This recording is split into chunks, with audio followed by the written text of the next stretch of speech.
ہینیبال بے حد غیظ و غضب کے عالم میں تھا اور چاہتا تھا کہ اگر اسے عنبر مل جائے تو اسے کچا ہی چبا کر کھا جائے۔ اسے یقین تھا کہ اس کے بہادر سپاہی صبح ہونے سے پہلے پہلے صحراؤں میں سے ڈھونڈ کر لڑکی کو گرفتار کر کے لے آئیں گے۔ اس نے فیصلہ کر لیا تھا کہ لڑکی کی قربانی کے بعد وہ عنبر کو ایک زمین دوز تہہ خانے میں بند کر دے گا جہاں وہ قیامت تک قید رہے گا۔ عنبر کسان اور اس کی بیٹی کو لے کر ایلامی شہر سے کافی دور نکل چکا تھا۔ اس وقت وہ ایک صحرا سے گزر رہا تھا جہاں جگہ جگہ ریت کے ٹیلے تھے۔ دن نکل آیا اور دھوپ میں تیزی آنا شروع ہو گئی۔ لڑکی نے کہا، میں تھک گئی ہوں بابا۔ کسان نے اپنی بچی کے سر پر ہاتھ پھیر کر کہا، تو پھر کچھ دیر آرام کر لو بیٹی یہاں۔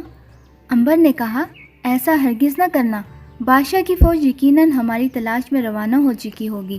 اگر ہم یہاں آرام کرنے کے لیے رک گئے تو ضرور گرفتار کر لیے جائیں گے۔ میری بچی تھک گئی ہے۔ کیا تم یہ چاہتے ہو کہ تمہاری بچی آج شام سے پہلے پہلے قربان گاہ پر قربان کر دی جائے؟ اگر تمہارا یہ خیال ہے تو بے شک یہاں آرام کرنے کے لیے رک جاؤ۔ کسان نے گھبرا کر کہا، نہیں نہیں، میں یہ کبھی گوارا نہیں کر سکتا۔ تم نے میری بچی کی جان بچا کر مجھ پر بہت بڑا احسان کیا ہے۔ تم مجھے جس طرح کہو گے ویسا ہی کروں گا۔ تو پھر سفر جاری رکھنا ہوگا۔ لڑکی نے کہا، ہاں بابا، ہم سفر جاری رکھیں گے۔ میرے محسن کا خیال ٹھیک ہے، بادشاہ نے ہماری تلاش میں فوج ضرور روانہ کر دی ہوگی۔ ٹھیک ہے میری بچی، مجھے آرام سے تمہاری جان زیادہ عزیز ہے۔ تینوں مسافروں نے سفر جاری رکھا۔ ان کے عربی گھوڑے انہیں صحرا میں اڑاتے ہوئے گزر رہے تھے۔ دوپہر کے بعد وہ ایک ٹیلے کے عقب میں سے گزرنے لگے تو عنبر کو محسوس ہوا کہ گھوڑے تھک گئے ہیں۔ اس نے کہا، گھوڑے تھکن سے چور ہو رہے ہیں، میرا خیال ہے کہ ایک پل کے لیے یہاں آرام کر لینا ہی بہتر ہے۔ جیسے آپ کی مرضی میرے آقا، کسان نے کہا اور اپنی بچی اور عنبر کے لیے ٹیلے کی چھاؤں میں بھیڑ کی کھال بچھا دی۔ تینوں مفرور اس پر بیٹھ گئے۔ عنبر نے گھوڑوں کو کھول دیا اور جھولے میں سے چارہ نکال کر ان کے آگے ڈال دیا۔ گھوڑے چارہ کھانے لگے۔ ابھی انہیں وہاں بیٹھے تھوڑی دیر ہی گزری تھی کہ اچانک دور سے غبار سا بلند ہوتا نظر آیا۔ لڑکی نے غبار کو دیکھ کر عنبر کی توجہ اس طرف دلائی۔ یہ غبار سا کیسا ہے؟ کسان اور عنبر نے چونک کر غبار کی طرف دیکھا اور گھبرا کر کہا، معلوم ہوتا ہے کہ بادشاہ کی فوج ہمارے سر پر پہنچ گئی ہے۔ کسان نے گھبرا کر کہا، اب کیا ہوگا میرے آقا؟ عنبر نے کہا، صرف ہمیں گھبرانا نہیں ہے، ہمیں یہاں سے فوراً نکل جانا چاہیے۔ انہوں نے چادریں گھوڑوں پر ڈالی اور صحرا میں گھوڑے ڈال دیے۔ مگر بادشاہ ہینیبال کے چاقو چوبند سواروں کا وہ مقابلہ نہیں کر سکتے تھے۔ سوار سرپٹ گھوڑے دوڑاتے آگے بڑھتے چلے آ رہے تھے اور ان کے درمیان فاصلہ کم ہو رہا تھا۔ ایک ٹیلے کے پاس پہنچ کر کسان نے مڑ کر دیکھا تو اس کی چیخ نکل گئی۔ عنبر نے گھوم کر دیکھا، سواروں کے نیزے دور سے دھوپ میں چمکتے نظر آنا شروع ہو گئے تھے۔ عنبر پریشان ہو گیا۔ اس نے خطرے کو محسوس کر لیا تھا، وہ ان کے سروں پر منڈلانے لگا ہے، مگر صحرا میں وہ چھپ کر کہاں جا سکتا تھا؟ بادشاہ کے سوار قریب سے قریب تر آ رہے تھے۔ اب دور سے ان کے لوہے کے ٹوپ اور زر بختر بھی صاف نظر آنے لگے تھے۔ کسان نے کہا، اب کیا ہوگا میرے آقا؟ وہ ہمیں ضرور پکڑ کر لے جائیں گے، وہ مجھے بڑی بے دردی سے ہلاک کر دیں گے، وہ میرے بابا کو بھی ہلاک کر دیں گے۔ عنبر نے ہاتھ بلند کر کے کہا، گھوڑوں سے اتر کر ٹیلے کی اوٹ میں ہو جاؤ۔ اس سے کیا ہوگا میرے آقا؟ کسان نے گھبرا کر پوچھا۔ جیسے میں کہتا ہوں ویسے ہی کرو۔ کسان اور اس کی بیٹی گھوڑوں سے اتر کر ریت کے ٹیلے کی اوٹ میں ہو گئے۔ فوج کا دستہ انہیں تھوڑے فاصلے پر ان کی طرف طوفان کی طرح بڑھتا صاف نظر آ رہا تھا۔ عنبر بھی گھوڑے سے اتر پڑا اور صحرا میں دو زانو ہو کر دعا مانگنے لگا۔ جتنی دیر وہ دعا مانگتا رہا بادشاہ کی فوج اس کے اور قریب آتی گئی۔ کسان اور لڑکی کا مارے خوف کے دم نکلا جا رہا تھا۔ انہیں یقین ہو گیا تھا کہ دعائیں مانگنا فضول ہے، انہیں دنیا کی کوئی طاقت فوج سے نہیں بچا سکتی۔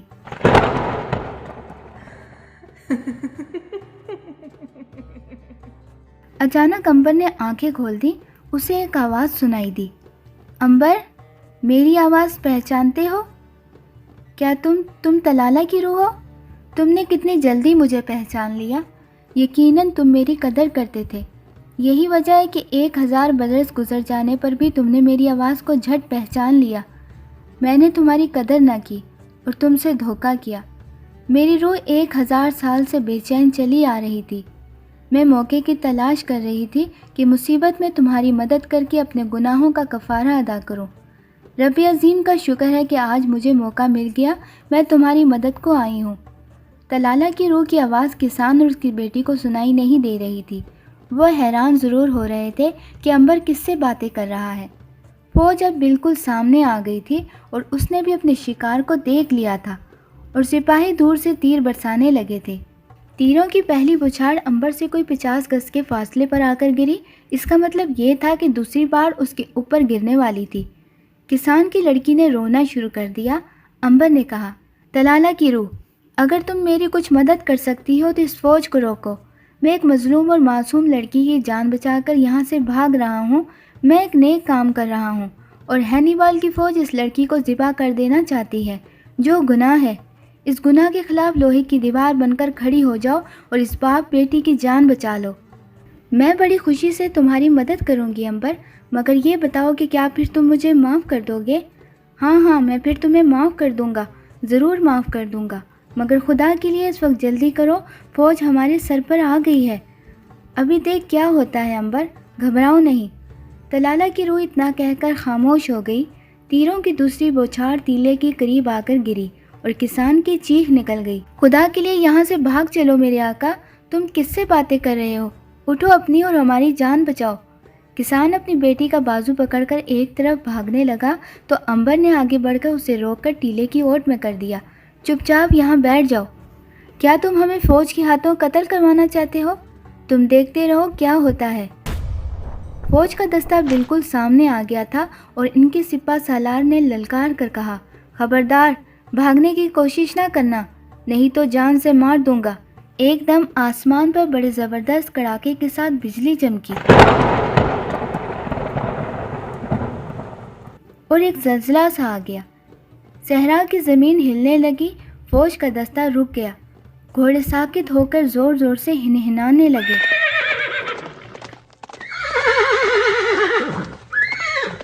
دوسری بار بجلی چمکی تو پہلے سے زبردست کڑک پیدا ہوئی۔ صحرا گونج اٹھا۔ اس کے ساتھ ہی فوج کے دستے اور امبر کے درمیان کی زمین شک ہو گئی اور وہاں ایک گہرا غار نمودار ہو گیا۔ فوج کے سپاہی حیرت زدہ ہو کر ایک دوسرے کا منہ تکنے لگے۔ سپہ سالار نے حکم دیا، نیزوں کی بوچھاڑ کر دو، یہ جادو ہے اور کچھ نہیں۔ سپاہیوں نے کسان، اس کی بیٹی اور امبر پر نیزے اور تیر برسانے شروع کر دیے۔ نیزے اور تیر ان تینوں کے آس پاس آ کر گرنے لگے۔ قریب تھا کہ کسی نہ کسی تیر یا نیزے سے کسان اور اس کی بیٹی ہلاک ہو جائیں گے۔ ایک بار پھر آسمان پر بجلی کا شعلہ نمودار ہوا۔ خوفناک کڑک کے ساتھ یہ شعلہ غیظ و غضب کے عالم میں زمین کی طرف لپکا اور فوج کے دستے پر ایک پلائے ناگہانی بن کر گرا۔ دیکھتے ہی دیکھتے آدھے گھوڑے اور آدھے سپاہی اس شعلے میں جن بن کر راکھ ہو گئے۔ باقی سپاہی بھاگنے لگے تو چوتھی بار زبردست گرج کے ساتھ شعلہ لپکا اور باقی ماندہ گھوڑے اور سپاہی بھی جل کر راکھ ہو گئے۔ اب وہاں سوائے سپاہیوں اور گھوڑوں کی جلی ہوئی لاشوں کے اور کچھ نہیں تھا۔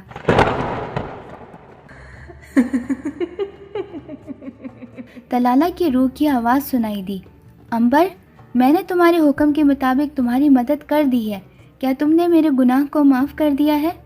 تمہارا شکریہ طلالہ، یقین کرو میں نے تمہیں دل سے معاف کر دیا ہے۔ رب عظیم تمہارا نگہبان ہو۔ اس کے بعد طلالہ کی روح نے خوشی سے ایک کہا لگایا۔ صحرا میں جیسے بے شمار بادلوں کی گرج سنائی دی اور پھر ہر طرف سناٹا چھا گیا۔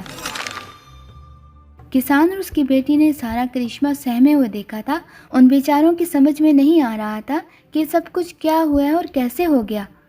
وہ امبر کے قدموں پر سجدے میں گر گئے اور ان کے پاؤں کو چومنے کی کوشش کرنے لگے۔ امبر نے انہیں اٹھایا اور کہا، سجدہ کسی انسان اور بت کو نہیں کیا جاتا، سجدہ صرف خدائے واحد کو کیا جاتا ہے۔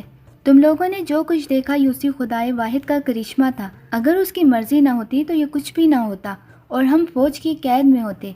اور اب آگے بڑھتے ہیں۔ ملک نوبیا کی سرحد یہاں سے دور نہیں ہے۔ خوش اور حیرت زدہ کسان اپنی خوش قسمت بیٹی کو لے کر زمین پر سے اٹھا اور گھوڑے پر سوار ہو کر بولا، میں تمہارے خدائے واحد پر ایمان لاتا ہوں۔ اور امبر ان دونوں باپ بیٹی کو لے کر ملک نوبیا کی طرف روانہ ہو گیا۔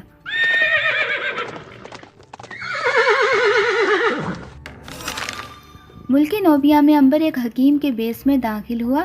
کسان اور اس کی بیٹی کو اس نے باپ اور بہن ظاہر کیا۔ نوبیا پر چونکہ ہینیبال کی چڑھائی کا خطرہ منڈلا رہا تھا، اس لیے سرحدی سپاہیوں نے کافی چھان بین کے بعد انبر اور اس کے ساتھیوں کو سرحد کے اندر داخل ہونے کی اجازت دی۔ نوبیا کا پہلا شہر سرحد سے تھوڑی ہی دور واقع تھا۔ یہاں انبر نے کسان اور اس کی بیٹی کو اپنے سے جدا کر دیا۔ انہوں نے انبر کا ایک بار پھر تہہ دل سے شکریہ ادا کیا اور نئے ملک میں نئی زندگی شروع کرنے کے لیے اپنی راہ لی۔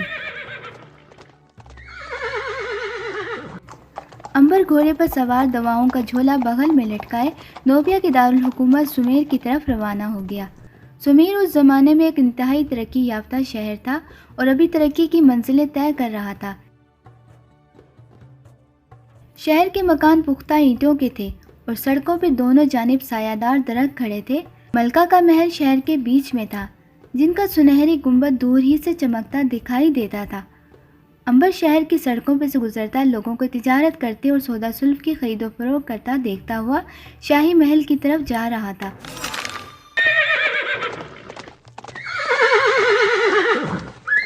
وہ ملکہ نوبیا سے ملاقات کرنا چاہتا تھا۔ شاہی محل کے دروازے پر پہرے دار نے اسے روک لیا اور پوچھا کہ وہ کون ہے اور کس سے ملنا چاہتا ہے۔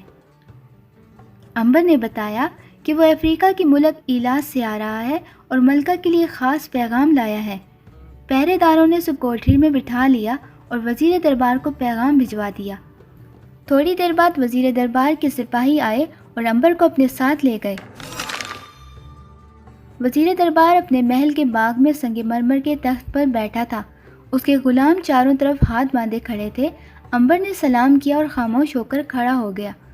وزیر دربار نے پوچھا، اے نوجوان، تو ملکہ عالیہ کے لیے کیا پیغام لایا ہے؟ انبر نے کہا، یہ میں صرف ملکہ عالیہ کو ہی بتا سکتا ہوں۔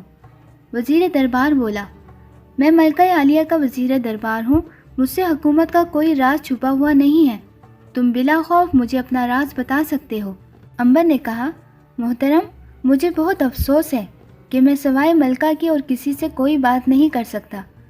وزیر دربار ایک انتہائی شریف انسان تھا۔ اس نے کہا، بہت بہتر، اگر تم ملکہ سے ملاقات کرنے پر اصرار کرتے ہو تو میں آج ہی ملکہ عالیہ سے تمہاری ملاقات کروائی دیتا ہوں۔ ابھی تم نہا کر کھانا کھا لو۔ شکریہ۔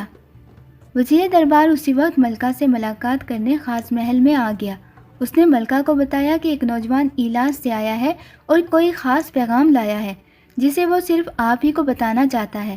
ملکہ نے کہا، اسے ہمارے حضور میں لے آئیے۔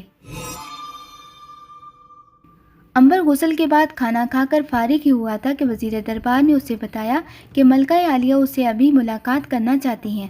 انبر بہت خوش ہوا اور اس کے ساتھ ایک عالیشان رتھ میں سوار ہو کر ملکہ کے خاص محل کی طرف روانہ ہو گیا۔ ملکہ اپنے خاص محل میں بیٹھی اس کا انتظار کر رہی تھی۔ انبر نے اندر آتے ہی جھک کر سلام کیا اور پھر ہاتھ باندھ کر کھڑا ہو گیا۔ ملکہ نے بڑے غور سے انبر کو دیکھا۔ اسے انبر کے چہرے سے شرافت اور اچھے خاندان کی چمک نظر آئی۔ ملکہ نے انبر سے پوچھا، تمہارا نام کیا ہے نوجوان؟ انبر نے یہ بتانا مناسب نہ سمجھا کہ وہ 1000 برس سے زندہ چلا آ رہا ہے، کیونکہ اس راز کو کوئی بھی نہیں سمجھ سکتا تھا۔ اس نے کہا، اے ملکہ عالیہ، میرا نام انبر ہے۔ میرا تعلق مصر کے فرعونوں کے ایک قدیم خاندان سے ہے۔ میرے خاندان پر ہینیبال بادشاہ نے قبضہ کر لیا ہے اور میں اس کے دربار سے بھاگ کر آیا ہوں۔ ملکہ نے حیرانی سے پوچھا، تم ہینیبال کے دربار میں تھے کیا؟ ہاں ملکہ، میں اس کے دربار کا وزیر تھا، مگر بادشاہ میری جان کا دشمن بن گیا، صرف اس لیے کہ میرا تعلق مصر کے قدیم خاندان سے ہے۔ اس نے مجھے قتل کروانے کی کوشش کی ہے۔ میری قسمت اچھی تھی کہ ایک وفادار غلام نے مجھے ہوشیار کر دیا اور میں وہاں سے جان بچا کر آپ کے ملک میں پناہ لینے آیا ہوں۔ ملکہ کچھ سوچ میں پڑ گئی، پھر اس نے کہا، ہم تمہیں اپنے ملک میں پناہ دیتے ہیں، مگر کیا تم کو معلوم ہے کہ ہینیبال ہمارے ملک پر کب چڑھائی کرنے کا ارادہ رکھتا ہے؟ ملکہ عالیہ، ہینیبال کے ملک میں قحط پڑا ہوا ہے، وہ ابھی اپنی مصیبت میں پھنسا ہے۔ جو ہی اس کو قحط سے نجات ملی وہ آپ کے ملک پر حملہ کر دے گا۔ اس نے ساری تیاریاں مکمل کر رکھی ہیں۔ ملکہ نوبیا کے لیے معلومات بہت قیمتی تھی۔